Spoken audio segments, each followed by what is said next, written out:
I got it for you. Thanks, Aaron. You're gonna be a YouTube star, bro. And there's an infinite number to choose from in there. Man, you are gonna be a YouTube star. All you have to do is blow an engine every episode, and that's gonna be your thing. Dan just texted me. He said, how's it going? How should I reply this to him? Sponsor time. Drift Week 3 is brought to you by BC Racing, Custom Coilovers, ECU Master USA, Y-Plate Imports, Torco Racing Oils and Fuels, and Drift HQ. Without these companies, we would not be able to do this event, just like without the drivers and the viewers and the media and everything else. So thank you so very much to the sponsors. Let's get back to the content. Hello, everybody. We are at day, I don't know how many, of Drift Week 3.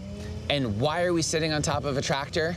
Because I wanted Brandon to feel what it's like to touch something reliable.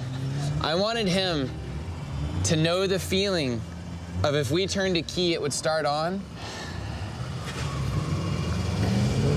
Thanks, So, Aaron. anyways, Drift Week's been really rough for Brandon. He's had 2 motor failures, and now he's just in a second car, which is against the rules. You pointed out to me very clearly that it's against the rules. No, but we like you. We want you to have fun. Drift Week is like, it's not a structured thing where we want people to like be miserable. Right, No, wait, I do want people to be miserable. But we want you to finish. Yeah, absolutely. Like, I want you to have fun. Absolutely. And there is a bit of miserableness and everything, but we're not here to talk about that. What we're here to talk about is, what do you find exciting in drifting? Because you're the perfect person for me to ask, because you did grassroots, you did Pro-Am, you did Formula D, you've done Drift Week, you've done cool media projects like that awesome piece you did through the woods with Juhan. Was it Juhan? Yeah. Juhan? You've done all kinds of cool projects and stuff, and what is the next phase for you? Because you either burn out, Right. which is possible with like how much breakage you had recently, or no, I'm just being legitimate. I get that, yeah. Or you continue on with what keeps you excited, because it's so easy to burn out in drifting. Yeah. Most likely, if you're a new drifter, you burn out within the first 36 months. Do you agree? I see that happen a lot. Yeah, I would say 90% of people burn out in the first 36 months. Or at least the first 36 months after they start building a car and then drive it. If they're just an E-dude, they could last forever. Right. So what is exciting to you and what keeps you going? I think we've had this exact conversation, but like... Yeah, but we're past a few engines and everything else. But like my answer that I gave you last time about this was this. This that you've created is what makes me excited about drifting. This is what I like spending my time, effort, and money on. That's why when I have a motor failure and this and that and whatever happens, it's just like, if I were in Formula D, I would treat it the same, because this is where my passion and my focus is on. So like, you know, swapping a motor, staying up all night, and bringing another car, all that stuff, it's the same effort I would apply if I were doing something more serious. Because to me, I take this seriously because it's fun, it's something I'm passionate about, and I want to do it. So you've created something that I like to do, right? And this is being the third one. The first one I had minimal problems. The second one, also minimal problems. I felt like I was pretty reliable. The second one, you were a hero. The second one was amazing. You drove on track like hero all the time, jumped in your car. You were like, it was a joke, it was so easy to you. You drove 7,000 miles on the street in your S13. Yep. I didn't hit you once on track. No, like you guys were heroes, and there's always gonna be ups and downs with something so difficult. Of course. So if what happened to me on this trip had happened to me on the first one, I don't know if I would have come to a second one, right? Because it's so depressing and so like demotivating. But the fact that the first one was easy, the second one was pretty easy, and we had so much fun and so much seat time. I was always driving on those first two. I mean, for the most part, right? Like, how many laps did you get on the second one? I didn't count, but it was a lot. More than 500? Oh yeah. More than 700? I don't know. Probably 600 to 700 laps at the minimum? Yep, I used, quite a bit of tires. Crazy. It was really good. But yeah, so the fact that I had problems on this one was not that demotivating, because I'd had so much fun on the first and the second. It's almost like I was ready to struggle. When you were like, did you ever do 700 laps in an entire season before? I don't think so. So one Drift Week was equivalent to a whole season worth of driving. That's what I love about it. We were actually talking about that. Why is this so appealing? Because we're doing a full season worth of drifting in a week and a half worth of traveling and driving and all that stuff. And your friends are there for the entire experience, the same ones, and like you're sharing the experience with everybody. That's so great. You've created something great, Aaron, and I appreciate it. It's socially manipulating like the group though, because say you come out, Trenton's gonna wanna come out, and he's not gonna wanna miss that experience. Right. So as long as I can keep the key guys in there, they'll keep other people coming out, like Chelsea and Matt Field. Right. I'm sure you wanna drive with them and everything, and you wanna come out, so it like kinda keeps it going. That's true. Okay, so with a really I don't want to say you had a bad time, but you had a rough time this trip. Yeah. Because even a Oh, bad time, it's not like a pro round of something where you failed and you didn't even qualify and there's the embarrassment of no qualify. Have you ever done that? Where you didn't qualify? That's my whole 3-year FD career. Okay, but each time there's a bit of a hit to the ego. It's an embarrassment. You're like, I'm gonna write out a sponsor thing where like I didn't do well. And in this one, you're like, I did more views than I ever have on YouTube and all my social media, which we can talk about that too, where sometimes social media is a dead end. But at the same time, like you did better than ever with more breakage on your social media. People love seeing that stuff. You know that. People love drama. People love the struggle. People that they can relate to. You know, and it's a relatable problem. The problems that I've had are very relatable to other people in the drift community. But you don't want to have them. No, like, absolutely. It's not ideal. But it's almost like, it almost, you know, you can't Adam make is this stuff flex up. culture where he buys more and more expensive things and flexes on everyone, and you're flex culture for breakage where no one can break as many Jay-Z's at one event in the same car as you. You have you could break 3 full Jay-Z's on this trip. Fielding was flexing, telling me he broke 3 in a week. I did broke 2 in like a week. 5. Yeah, that's... He was straining the oil back through shop towels to reuse it because he couldn't afford to buy more oil. He was blowing so many motors so fast. But that was fielding 7 years ago. He's super not getting it now. Right. Never. Sometimes you got to go through that stuff to learn. So what's your next thing? Because right now it seems like you're trying to do media. You're trying to do like entertaining an audience. And are you getting monetization back from sponsors so that you can do this? Because it's a lot of extra effort. It is. Not everybody should YouTube. Not everybody should TikTok or whatever kids do.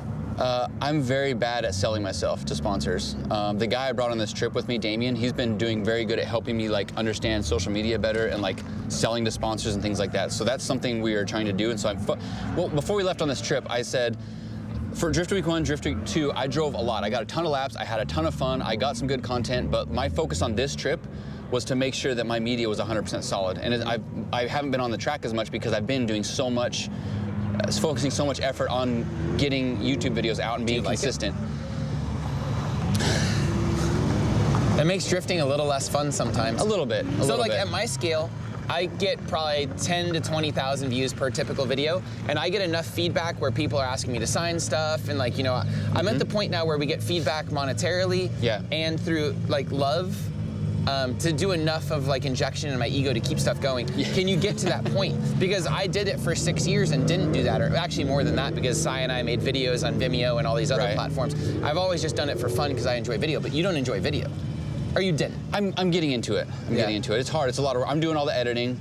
You know, we're splitting up the shooting and stuff, but it's a lot of work. You get home after a long day of drifting and it's like, okay, now we got to cut a video. It takes a couple hours. It's stressful. But I mean, obviously the goal is to entertain the crowd, right? It's twofold. One, obviously I'd like to make a little bit of return on YouTube monetization, but the other thing is promoting my shop, right? That's my main source of income. So if I come out and do a good job promoting my shop, which I haven't done on this trip, right? Because my stuff's breaking. It blows up.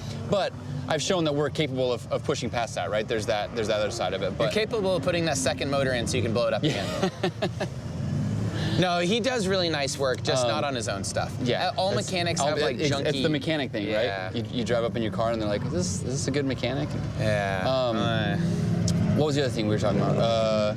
No, it's like, how do you push forward and keep entertaining yourself, and where do you put your time and effort and money? What's next for you for excitement?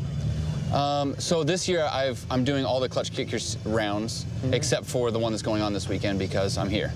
I chose to do that. So I'm going to go to the last few rounds of clutch kickers, and I'm hoping that I left my S13 there. My Drift Week 2 S13 was such a good, fun, easy car to drive. Yeah, hindsight, right? Yeah. It's sitting in Alabama right now, so otherwise I would have gone home and got that car instead. So it's sitting in, I'm going to fly out for round 3. At this point. Gosh, yeah. So I want to compete in the clutch kicker series. I missed the competition a little bit, and I want to go kind of gauge my skill level against other good drivers. You know, because there's so many good drivers right now. When I was doing Pro-Am, there was a smaller pool of good drivers in the drift scene, and now that it's like people are coming up really good, building good cars and really good drivers. So I want to go back in that mix and do some competition, top 16 style stuff, and see where I stack up against other people. So this year I'm going to do the clutch kicker series and see how it goes. If it goes really well, I'll probably do it next year also.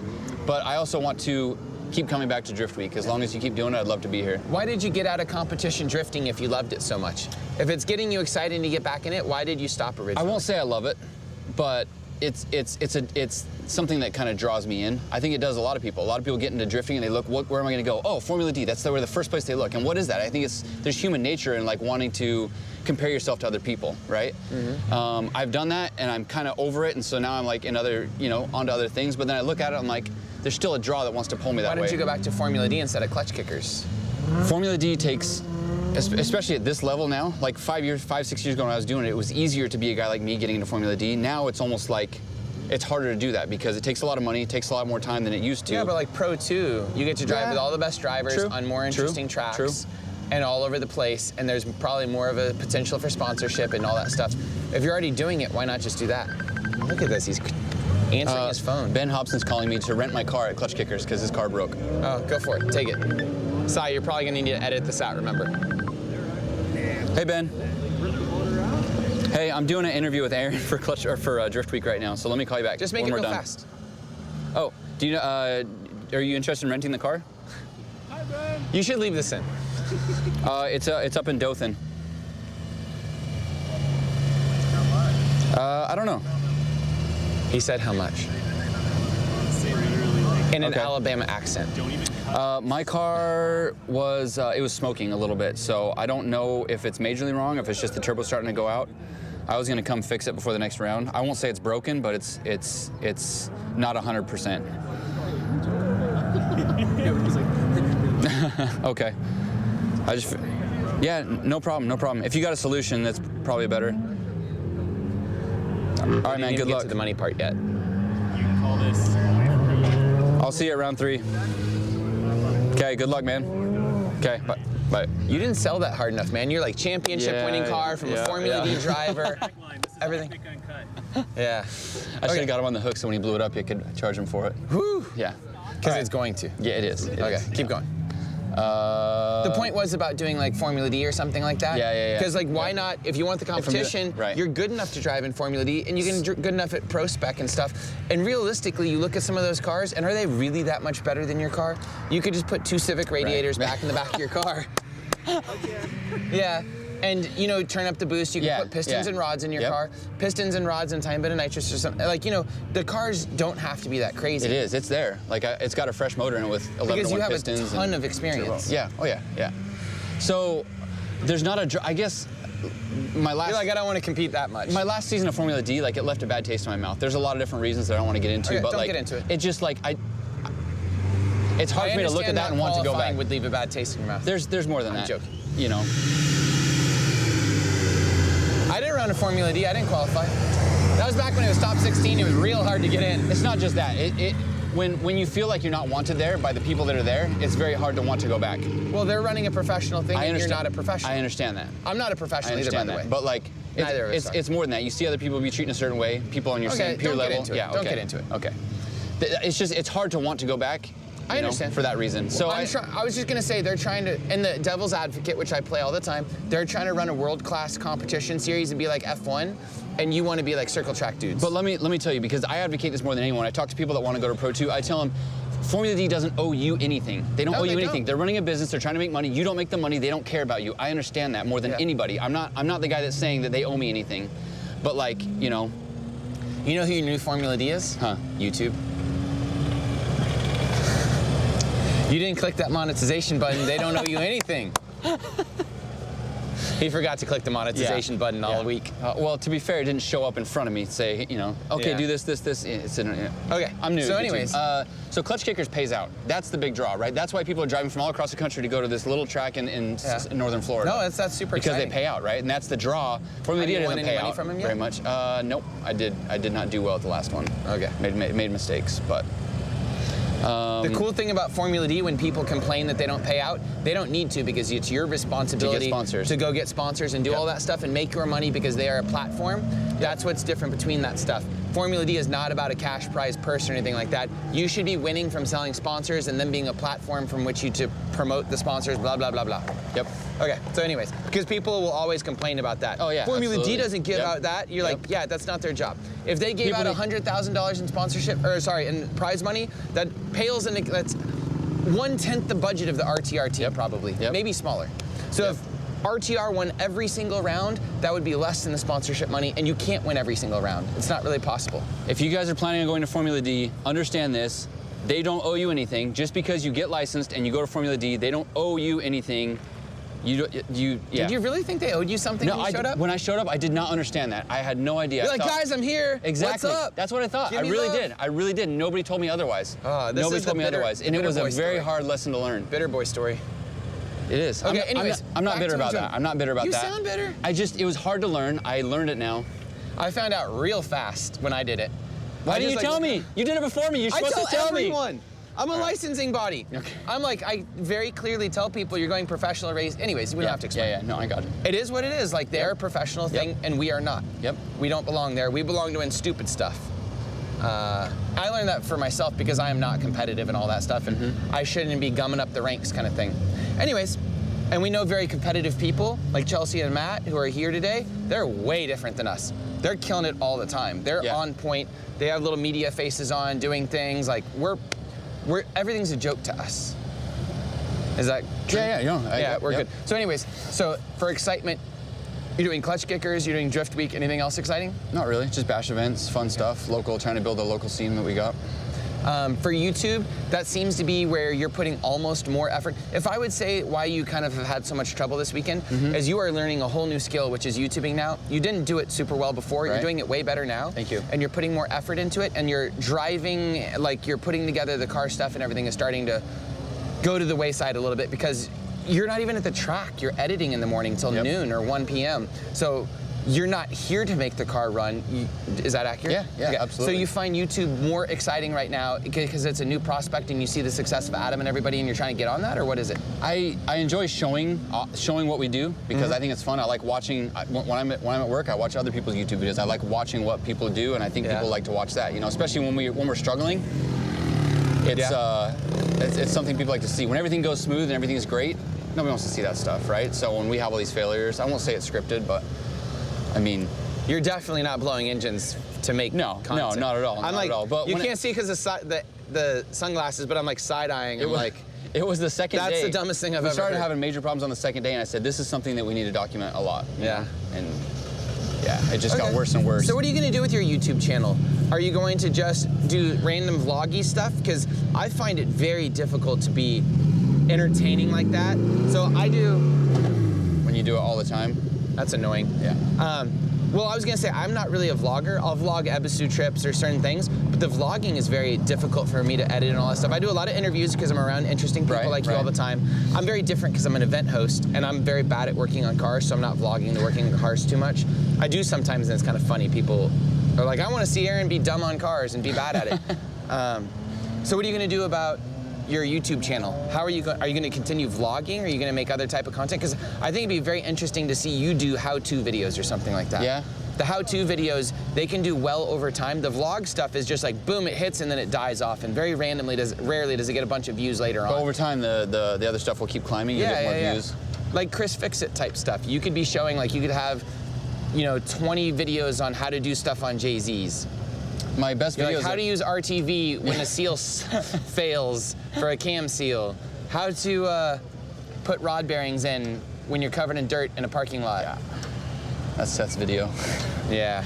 Well, my best videos are the ones where I do like a build breakdown, like go through, hey, this is a car that's done, finished, this is what it's got, and people find that stuff interesting, I guess. It's very economical to make too. Yeah, it is really simple, and the work's already done. And I shouldn't be telling people this stuff about like how to make easy YouTube content or whatever, because I do think the beautiful content that's hard to make is awesome and people should make it, but sometimes you can't do all of that. Yeah.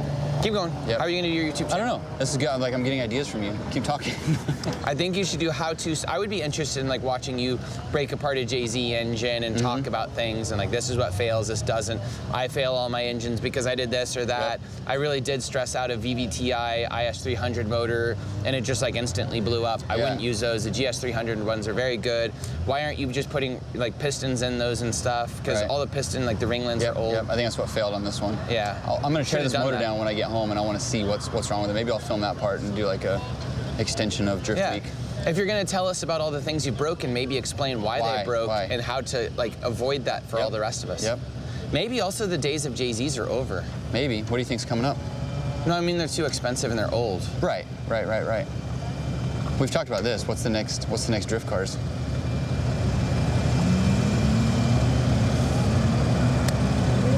United States has enough drift cars to keep us in the golden age of drifting for at least another 10 years. They're going to start getting rarer and more expensive, but we really don't destroy cars that fast. Like, the chassis live a long time. And also, we could be like retrofitting dog boxes on the back of stuff for quite some time and everything. Or, like, you know, even though there's very few, say, N54 turbo BMWs or whatever they are, because they're not manual, you could probably put manuals in them very easily. Yeah. So we do, if we just get to the point where like swapping manuals in is more normal, there are a lot of chassis that we could continue with for quite some time. I don't know. You think newer BMWs are the key in the future? A lot of them, and they're really cheap. Yeah. I mean, they're cheaper than E36s now for E90s. Right. I don't know if that's what we want to use, but they're cheap. But I mean, like, there's a lot of Mustang, there's a lot of Corvettes, there's a lot of 350Zs, there's a lot of 370Zs, maybe the 400Z. Oh, yeah. 400Z When that will be comes, good. yeah. I don't know.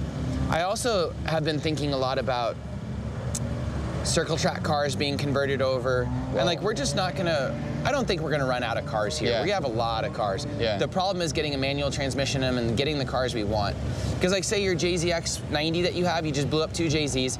Realistically, the JZs still cost more than that chassis. You can still get those chassis cheap because they make it naturally aspirated ones. The E36 chassis are still all over the place. We just don't have manual ones.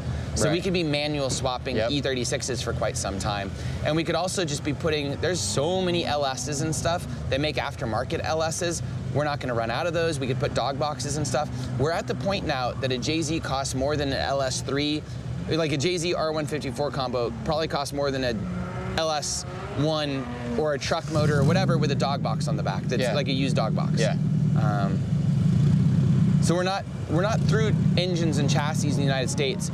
We're gonna be getting eventually in 5 to 10 years, and I think it's just a price jump right now because of weird inflation and everything. I was gonna say, I think that we're getting to a point where we're not lacking the cars. Maybe they're more expensive, and maybe we're just like, we've been used to getting crazy cheap stuff. There's still so many Mustangs that are manual out there. Yeah. There's everything out there. So yeah, I don't think we're running out of chassis. How is your drift series seem to be growing? Are you getting more people with new cars, or is it pretty steady with the same people, or what's your finger on the pulse with that? I don't know. Drifting continually grows in Texas and around a lot of places. As it grows, there's more more events around. So I probably have like 5 competing events in Texas now, and they start to leech off a bunch of my drivers. So my driver count probably stays somewhat similar, but I get the higher quality drivers. The lower quality, when I say lower quality, I mean they're not terrible people, they're lower experience levels because they feel intimidated to be at our events or whatever, and they go to other events typically, so I don't have to deal with like the B and C tier drivers. I mean, of course we have lower, you know, some inexperienced guys, but for the most part, you come to a Lone Star Drift event now, it's pretty crazy how good everyone is. But are you getting new drivers? Yeah, I was gonna say we're getting them, but we're filtering the really good guys. We just don't bring in all the the lower level noobs so much. We get, and of course we're always gonna have 10% or 20%. But like, you know, 10 years ago when we were drifting, everybody was a noob and everyone was terrible. And that slows down the track time. There's a lot of spinning out and cleaning up messes and stuff like that. Now 80% of the guys are driving tandem competently every lap. We'll have 27 car tandem on a hot lap track, and like no one's spinning. If somebody does spin, everybody dodges them. Yeah, the level of driving's insane. So yes, we have more drivers, but they're all the other guys that feel intimidated go to other events and just kind of tinker around, and they'll say like, oh, I don't go to the Lone Star events because of this reason. But you know, it works out really well because we don't want everybody there. I'm not insulting people. It's just like, if you don't want to tandem and like possibly bonk your car against somebody, Lone Star Drift is oftentimes not the place to go. The other places are probably easier on your car and everything because our guys literally all want to tandem now. Yeah, I think that's great. Yeah. Well, I was going to tell you, that's one thing I love about Drift Week is I know I'm coming here to drive with higher caliber drivers than other events. So when I come here, it's not like I have to sift through and see who to drive with. It's like almost everybody on track here is like ready to go, and we can tandem and just have a good time. Even with 40 drivers, we were talking amongst ourselves, and we were worried that there was going to be B and C and D tier drivers here that we would have to worry about. But I've been watching people, and like there's really, really good quality drivers Yeah. here. Also, So- if you remove out Chelsea and Matt from this, I would say the top 20 guys that drive in Lone Star Drift Texas Street Legal in our Pro-Am are probably better than the top 20 guys here. that's good. So I was gonna say that's the level of quality of our drivers right now. That's It's good. very high. Yeah. And very solid cars too. Even if they're very simplistic cars, they're still very solid. It's very So what you're surprising. saying is if someone wants to get a Formula D license, don't go to Texas because it's not going to be easy. No, it's very easy right now because of safety rules and stuff, and our guys don't want I mean, to do easy that. like beating other people. I'm not trying No. I was gonna say we only had 8 guys in our last Really? Pro-Am shootout. Yeah, and every single person was from out of state, I think. Wow. Yeah, because our guys don't want to do the safety gear because the safety gear is very expensive. So I'm still hosting the events and I'm still gung-ho on Formula D, and it sounds sometimes like I'm down on it when we chat, but I'm just like, I'm down on it for the people that can't afford it. Like even for you, I don't think you should be in Formula D. If I were to go back, I was going to tell you that. Let me return to that. If I were to go back, I would have to have enough backing where I'm not spending money out of pocket. But I would sit here and I'm like, Brandon, you are a good enough driver to go drive with them. You're doing fantastic. You're not the type of person mentally where you're in that mindset you want to do it. You don't have the financial backing, whether it be family or corporate or whatever. You're not the sponsorable type of person that wants to do the things that the sponsors want to do necessarily. You don't want to sit at SEMA and you don't want to do pitch decks for 6 months in the year. It's just not for you most likely because I've known you for a long time. Doesn't mean you're a bad driver, you don't want to do it. It just means it doesn't fit you well. You never are going to want to go have a trailer that's wrapped with a $15,000 wrap with a perfect awning and race padding, and have little sponsor wheel stands out there and get out and clean them every morning and go around and clean the whole trailer and then clean the race car and make sure the inside of the race car is clean, go steam clean your racing suit, get a new helmet painted every year. It's a big process. Right, that's not you got to you. have a crew of guys to do stuff like that. Well, not just that, you just don't want to do it. That's not what you I find. would do it, but it's I can't see you doing it. I can't see you because you going and buying a brand new F450 or whatever. No, I get it. I get it. I can't see you going into debt to doing all that stuff either. It doesn't look like you're a person that lives within your means. Right. And you're like, I can have a $2,000 tow rig. I don't need anything better. Your wedge is worth $2,000 or something probably, and you keep it mechanically sound because you're a good mechanic. But that's not what a professional racing series wants. Right. They don't want $2,000 tow rigs and $2,000 trailers. They don't want you to do it on a budget. Right. I have a 3-car enclosed hauler, a stacker, and a semi-truck. I just don't drive it anymore. Oh. I started to get to that level in Formula D, and I just it was just getting it got to be too much. I was like, this is too stressful because you hear stories about people getting stopped and all this stuff for CDL, and I just I can't do this anymore. You're like, I can't do that. I have so many drugs in this thing. A lot of the stories I was hearing were from you and Chelsea and that kind of stuff, getting stopped across the state lines. Oh yeah, with just a 3-car wedge. Oh man, yeah. And I got this enclosed CDL, no CDL with a semi-truck that's sketchily registered and all that stuff. Right, so again, I remember talking with some drivers, I don't want to say who, but they would go get a big, say, Air Force sponsorship. And they would have to go get a $10,000 insurance policy so that Air Force couldn't be sued against everything. And they would have to get permission and write-off for everything and clean it at the booths and have permit, Right. So there's so many stages to everything and you have to get approval and insurance and all these different things. And it has to go in stages. So you go get the insurance, then you go get the approval, and then you go get the check from the company, and then whatever, and you go through multiple departments. I can't see you doing that. And that means you also need the CDL, you need all your inspections and everything, you need everything proven before you can go get the insurance, before you can go do that to go get this, the sponsorship. And you don't even want to get the CDL, you want to roll dirty. You can't do that with the sponsors that are that big. Because they take it, if somebody's going to write you a $200,000 check, they're going to go do that. Okay, you talk. I'm talking too much. I would be a lot better off driving for a team that's already established, just arrive and drive type of thing. But that's, you don't just There's no come teams in like that anymore. Right. You don't just come in and do that. Right. You got to work your way up to that. Like where Chelsea's at. He worked super hard to get where he's at, and it's working really. He's the perfect guy for that spot. And you don't just come in and do that, Yeah, but I was going to say, even Falcon doesn't have those type of drivers anymore. Really? No, Matt's running his whole program, right? Yeah. They just give him money and he does Everybody everything. except just a few people like Chelsea or whoever run their own program.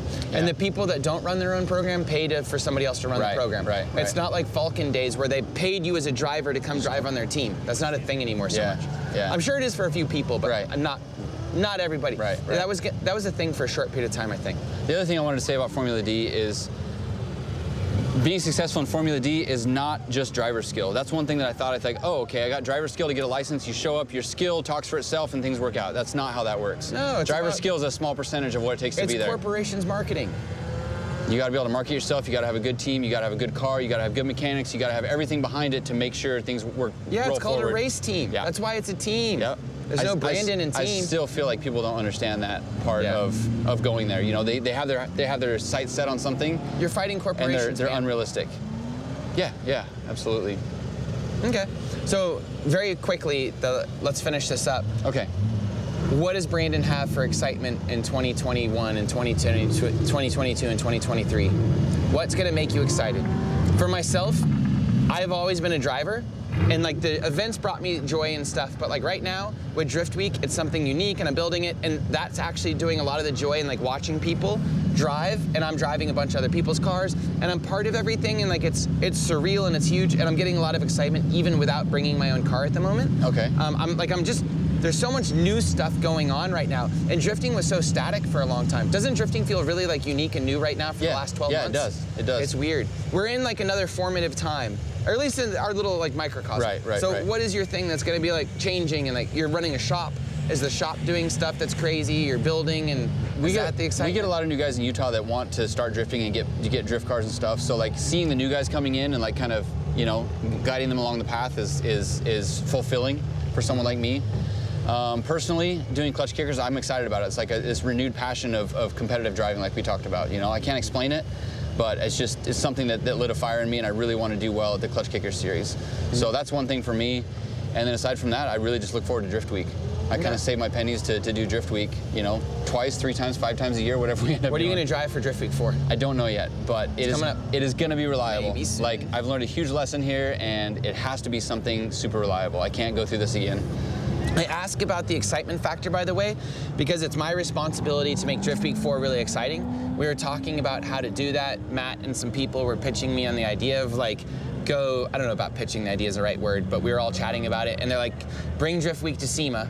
We'll incorporate cars in SEMA booths. We'll incorporate, you know, if the Hoonigan thing's going on with the Burnyard, we'll incorporate the Drift Week guys in the Hoonigan Burnyard. Like, all I have to do is call a bunch of people and maybe make a bunch of this stuff happening, and then we'll leave from there at the end of SEMA on rollout after 5 days of partying and being a part of that whole thing, and then do like 12 days of drifting, so it'll be 1 day longer than the first Drift Week, but no one was even ready to finish the first Drift Week. We just kept one going, and it would create like the whole hype thing and be crazy cool and create the media organically by being at the show and all this stuff. Is that something that would get you excited, or do I need to go do something else? I think that's a great idea. Okay. Because SEMA is kind of like the epicenter of car culture in general, right? And so if you bring this to a place like that, I think it'd be great.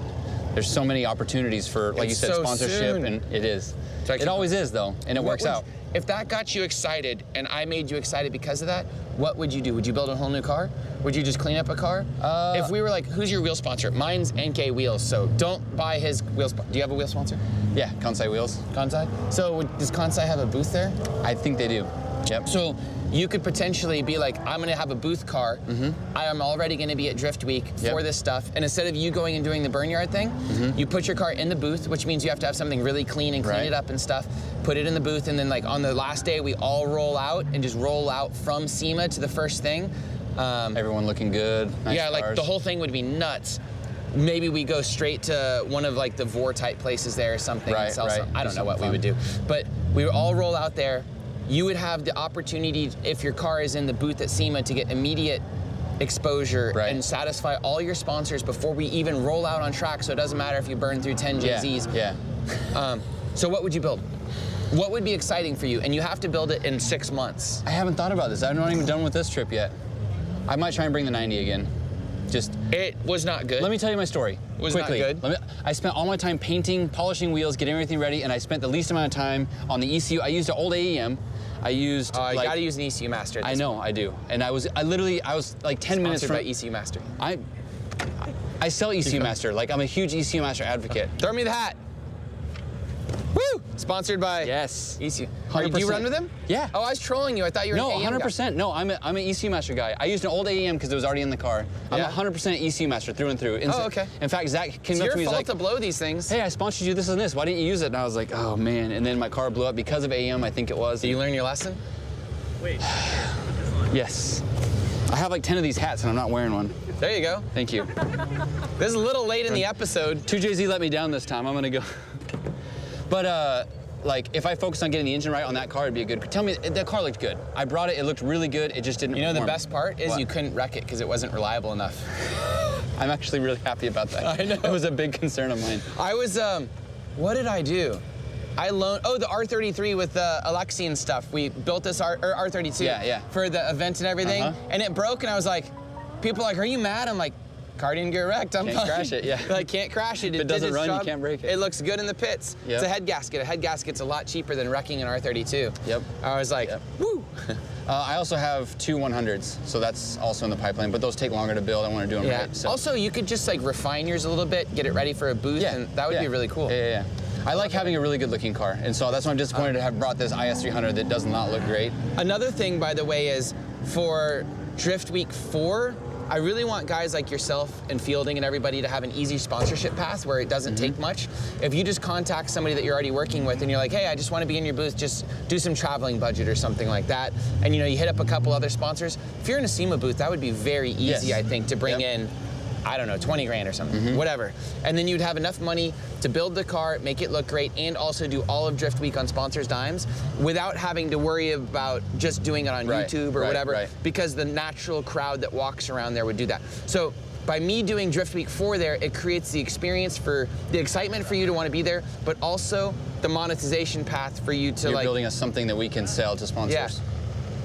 And by the way, I never thought about doing that with, I originally was gonna call Drift Week Lone Star Drift Adventure, or like Lone Star Adventure. Yeah. I was gonna do Drift Vacation. I had all these names and everybody's like, that doesn't make any sense, Aaron. And then the Drift Week thing stuck. It's perfect. It worked. It's perfect. Also, it's very derivative of something else. I don't have to explain it to anyone except for it's not 1 week, it's 2 weeks. Yeah. Yep. It's a month. Yeah. By the time you get here and you fix your car and go home and go screw around, it's a month. That's true. Okay, you want to talk about it? We're done otherwise. So one other thing, going back to what we talked about, I think a lot of people fall away from drifting or get out of drifting or get burned out, as you said, for a few reasons, right? They start doing a build right away. They don't take the easy path. The easy path is to buy a car that works, throw angle on it, start driving, right? People are like, oh, well, I need this and this that I saw on YouTube, or I need to put angle in all this crazy stuff, and they get burned out. That's one reason people get burned out, right? So guys, don't do that. If you're new to drifting, get in a car that works and just get in the driver's seat. That's what it takes, right? You gotta get yourself addicted by driving. Don't get lost in the build. And then the other thing is if they don't have a good drift series where they're at, right? If they're in a state where there's not a solid drift series, and that's a hard one because how do you solve that, right? It's hard to travel your first year. Not everyone's like you, Aaron. No, I don't think you should make them either. A lot of people die if a lot of inexperienced people make drift events. Yeah. Keep going. So that's the other thing is geographically. If you're in a spot where there's not great drift events, it's kind of hard to move forward. But traveling is a great thing because you get to meet a lot of people. That's my favorite part. In fact, I didn't talk about that on this one, but even though my car's down and I haven't had a lot of laps, I'm really enjoying the spare time where I get to walk around and talk to these people that I haven't met in the pits and forge new friendships, new relationships. And both of us are addicted to drifting, but we've done enough drifting where if our car's broken, we're like, I don't need to fix this thing right now. Exactly. I'm gonna go talk to Brandon. You keep asking me, why aren't you on track? I'm like, I don't need to be on track. I did that the last 2 drift weeks, and I really just enjoying You're like, I did Formula out. D. I don't even know what to do after 4 laps. I did my 4 laps. I'm gonna go scrub. Oh wow, they got that working. Don't blow it up. We good? We done? We're done. All right, thanks. Please go watch my channel, guys. I put a lot of effort into the last few videos. It's somewhat entertaining if you like watching people struggle and cry on on screen. It's also really cool to watch people as they develop the channel and building an a style and everything. Yep. Cool. The channel is just Brandon Wicknick. Like, subscribe, all that stuff. I'm not a YouTuber, but I'm working on it.